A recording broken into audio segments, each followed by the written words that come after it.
जय मसीह की, हालेलुया। आइए हम प्रभु के चरणों में फिर से आते हैं। हम मत्ती के 11वें चैप्टर में पहुंच गए हैं और अगला शीर्षक पढ़ेंगे जो 20 से शुरू हो रहा है, जो है अविश्वास पर है।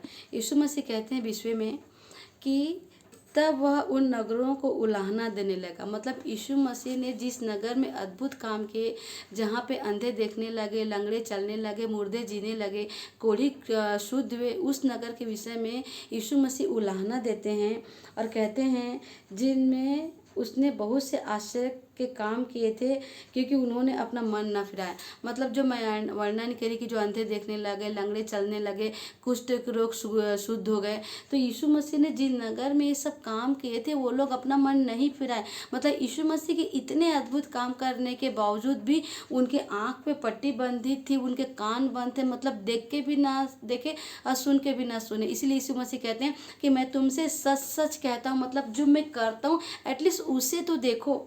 उससे बाद आगे बोलते हैं 21 में, हाय खुराजीन और हाय बैतसैदा। मतलब ये दो नगर ऐसे हैं जो यीशु मसीह के काम को कभी ना देखे, इसलिए यीशु मसीह उसके लिए कहते हैं कि हाय खुराजीन, हाय बैतसैदा, जो सामर्थ के काम तुम में किए गए, यदि वे सूर और सैदा में किए जाते तो वे टाट तोड़कर राख में बैठकर कब से मन फिरा लेते।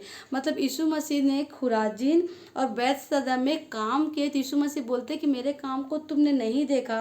फिर बोलते हैं कि यही काम यदि मैं सूर और सैदा में करता तो कब से वो टाट तोड़ के राख में बैठ के अब तक अपने मन को फिरा लेते, क्योंकि उनमें समझ थी। मतलब वो समझ सकते थे कि मैं परमेश्वर का पुत्र, पर तुम्हारे लिए मैं इतना कुछ करने के बाद भी तुम्हारे आंखों में पट्टी आ गई और तुम्हारे कान में पर्दा पड़ गया कि तुम सच्चाई को न देख सकते हो न सुन सकते हो। आगे बोलते हैं 22 में, परंतु तुमसे कहता हूँ कि न्याय के दिन, मतलब तुमसे कहता हूँ न्याय के दिन, मतलब जब यीशु मसीह का दोबारा आगमन होगा उस समय के लिए यीशु मसीह बोलते हैं तुम्हारी दशा सूर सैदा की दशा से अधिक सहनी योग्य होगी। मतलब जो सूरज सैदा के लोग जो जिनको दंड मिलेगा ना, उनसे ज़्यादा दंड तुमको मिलेगी जब मेरा द्वितीय आगमन होगा। जब लोग जिलाए, जब मैं लोगों को जिलाऊंगा तो तुम्हारी दशा को मैं सूरज सैदा की दशा ज़्यादा खराब करूंगा, खुराजून बैतसैदा के लोग।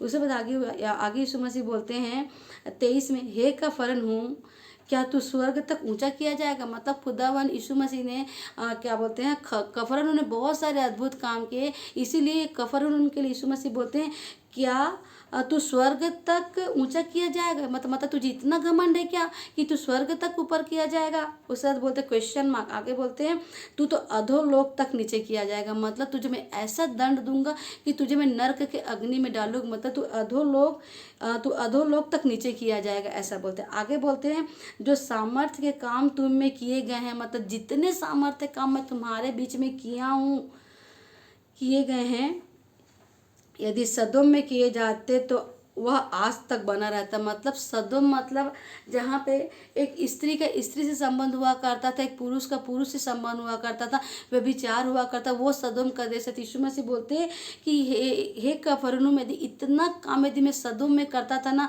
तो भी आज तक जीवित रहता, उसको मैं नरक के अग्नि में नहीं डालता।